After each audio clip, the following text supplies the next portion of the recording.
एक साधु देश भ्रमण के लिए पैदल निकला हुआ था। एक बार रात हो जाने पर वह किसी गांव में आनंद नाम के व्यक्ति के दरवाजे पर रुका। आनंद ने साधु की खूब सेवा की। दूसरे दिन आनंद ने बहुत सारे उपहार देकर साधु को विदा किया। साधु ने आनंद के लिए प्रार्थना की, भगवान करे तू दिनों दिन बढ़ता ही रहे। साधु की बात सुनकर आनंद हंस पड़ा और बोला, अरे महात्मा जी, जो है ये भी नहीं रहने वाला। साधु आनंद की ओर देखता रह गया और वहां से चला गया। 2 वर्ष बाद साधु फिर आनंद के घर गया और देखा कि सारा वैभव समाप्त हो गया है। पता चला कि आनंद अब बगल के गांव में एक जमींदार के यहाँ नौकरी करता है। साधु आनंद से मिलने गया। आनंद ने अभाव में भी साधु का स्वागत किया, झोपड़ी में फटी चटाई पर बिठाया, खाने के लिए सूखी रोटी दी। दूसरे दिन जाते समय साधु की आंखों में आंसू थे। साधु कहने लगा, हे भगवान, ये तूने क्या किया? आनंद पुनः हंस पड़ा और बोला, महाराज, आप क्यों दुखी हो रहे हैं? महापुरुषों ने कहा है कि भगवान इंसान को जिस हाल में रखे, इंसान को उसका धन्यवाद करके खुश रहना चाहिए। समय सदा बदलता रहता है और सुनो, ये भी नहीं रहने वाला। साधु मन ही मन सोचने लगा, मैं तो केवल भेष से साधु हूं, सच्चा साधु तो तू ही है आनंद। कुछ वर्ष बाद साधु फिर यात्रा पर निकला और आनंद से मिला तो देखकर हैरान रह गया कि आनंद तो अब जमींदारों का जमींदार बन गया है। मालूम हुआ कि जिस जमींदार के यहाँ आनंद नौकरी करता था वह संतान विहीन था।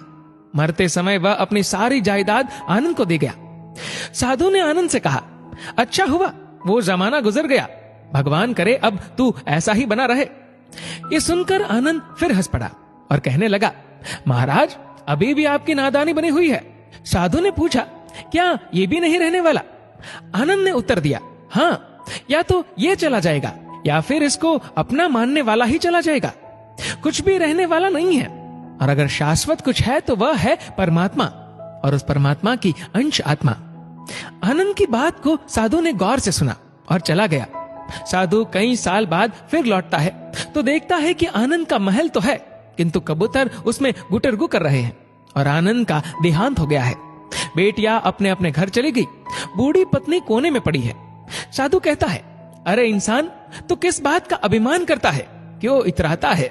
यहाँ कुछ भी टिकने वाला नहीं है। दुख या सुख कुछ भी सदा नहीं रहता। तू सोचता है पड़ोसी मुसीबत में है और मैं मौज में हूँ, लेकिन सुन, न मौज रहेगी और न ही मुसीबत। सच्चे इंसान वे हैं जो हर हाल में खुश रहते हैं। मिल गया माल तो उस माल में खुश रहते हैं, और हो गए बेहाल तो उस हाल में खुश रहते हैं। साधु कहने लगा, धन्य है आनंद तेरा सत्संग, और धन्य है तुम्हारे सतगुरु। मैं तो झूठा साधु हूँ, असली फकीरी तो तेरी जिंदगी है। अब मैं तेरी तस्वीर देखना चाहता हूँ, कुछ फूल चढ़ाकर दुआ तो मांग लूं। साधु दूसरे कमरे में जाता है तो देखता है कि आनंद ने अपनी तस्वीर पर लिखवा रखा है, आखिर में ये भी नहीं रहेगा। खूबी और खामी दोनों ही होती है हर इंसान में। जो तराशता है उसे खूबी नजर आती है, और जो तलाशता है उसे खामी नजर आती है। दोस्तों,